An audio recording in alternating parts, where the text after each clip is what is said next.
Hey guys, Silver Stacking Crow here with a video, and in this video I'm just going to be talking about the way I've been going about buying silver recently and about how I've kind of found a profitable way, or my profitable way, to stack silver given the premiums are really high right now, and in general the kind of methodology to how I buy silver in a way that it's profitable to me in the short term, and also uh, I add value in the long term when I buy my stuff. So essentially, kind of the foundation of my buying principles is I buy silver that has value beyond just the silver price, and when I buy silver, I look at buying silver that can present a value add to certain groups of people. And what I mean is, for example, is what at generic prices right now, the premiums are $3 to $4 an ounce.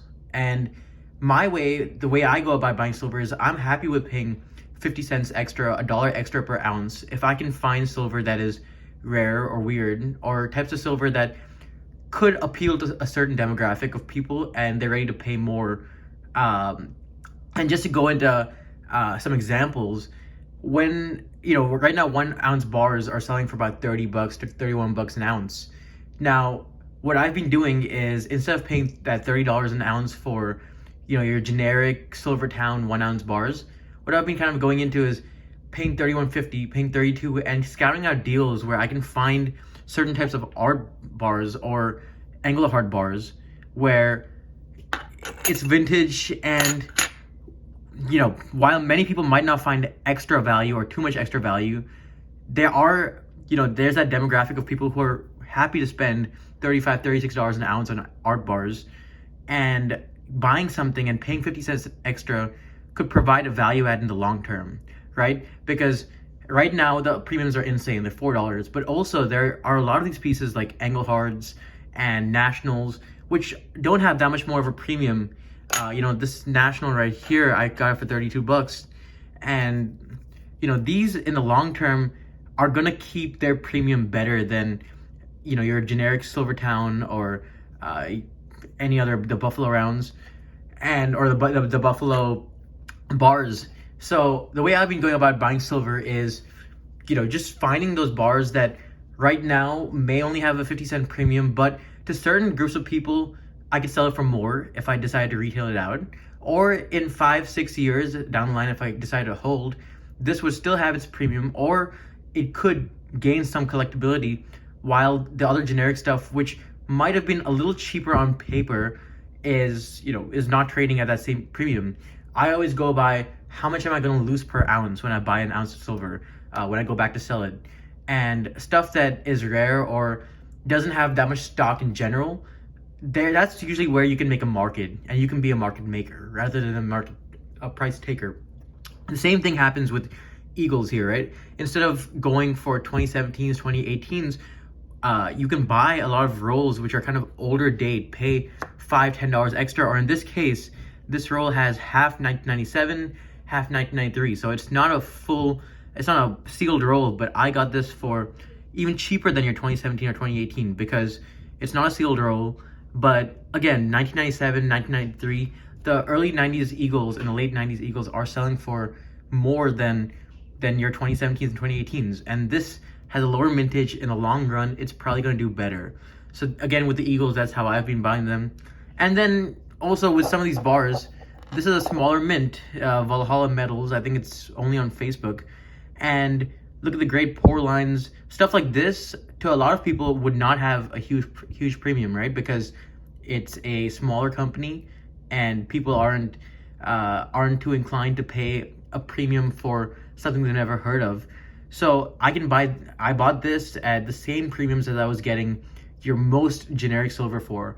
But as pour lines, there's a big community out there who looks for pour lines and poured bars, and getting this for somewhere in the range of generic or even cheaper than generic. I got this for I think $29 an ounce when I can spend $30 an ounce and get something from a huge mint. Something like this might in the long term have value, and even now for connoisseurs of poured bars, this could have more than that $30 an ounce premium, because someone who's looking for poured bars isn't going to have that many options for Valhalla Mint, right? So something like this might go for 32 or 33. So I guess my point is that I'm really just trying to find the weird stuff, the stuff that is coming out of vaults for the first time in many years, or the type of stuff that has value to one person, but I'm trying to buy it from the person that doesn't have as much value to, right? So just a few other pieces I bought recently.